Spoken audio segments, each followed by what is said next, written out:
So we're gonna go to Harare race course, and we are leaving the house. This is a friend of mine's house. He has a nice place here in Binona area, and I'm going to head down towards the Harare race course to go and get my PCR test. Just wait for that to close, and here we go. Let's recenter that. I'm gonna go, I believe, I'm gonna go right here.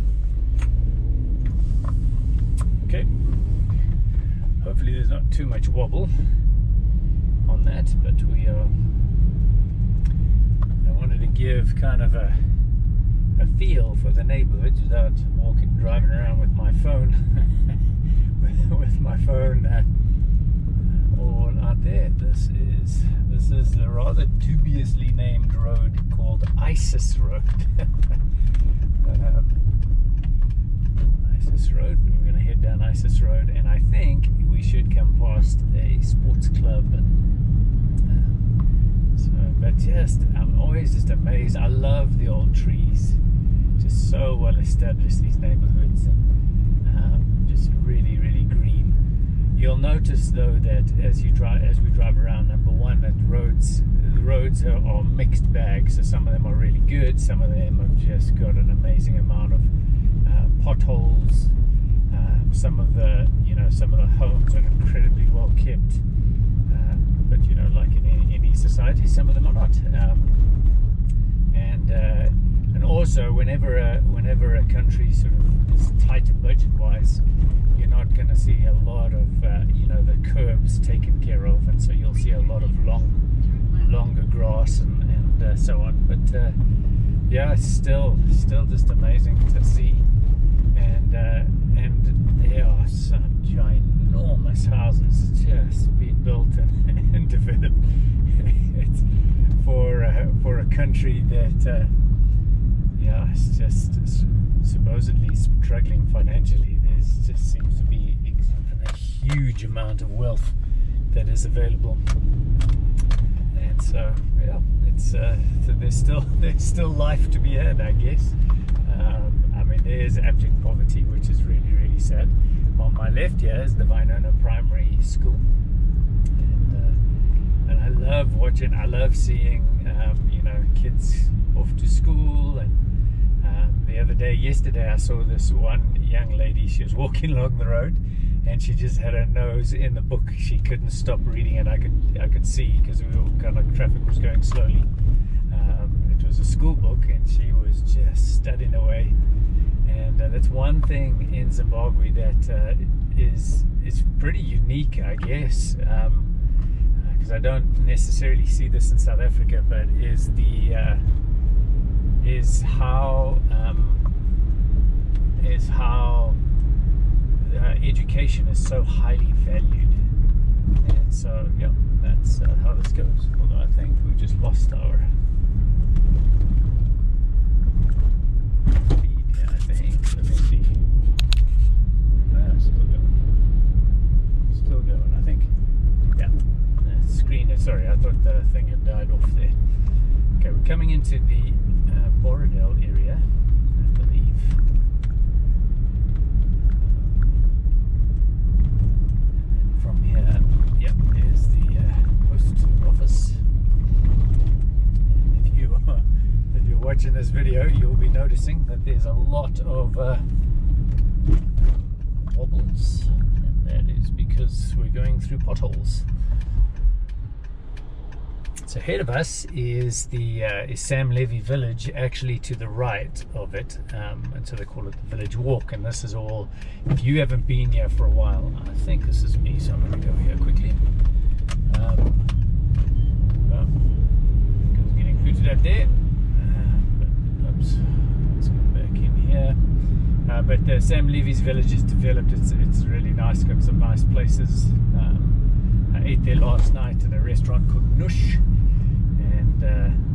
and things are a little pricey because everything is either in the Zimbabwe bond or in US dollars, and so you have to be careful. Some places will charge you at a bank bond rate, which is significantly lower than the actual rate, and so, but then a lot of places will just convert for you, and then you can pay in US dollars. But for instance, that meal last night was a chicken stir fry. It was nice. It wasn't like fancy restaurant special, but it was really well done, and I really enjoyed it because I was starving, and I was well taken care of. But the meal cost me about $9. I also bought a cookie, a biscuit to have afterwards, a nice chocolate chip cookie. So that cost me about $9. So it's I think I can imagine here where some people,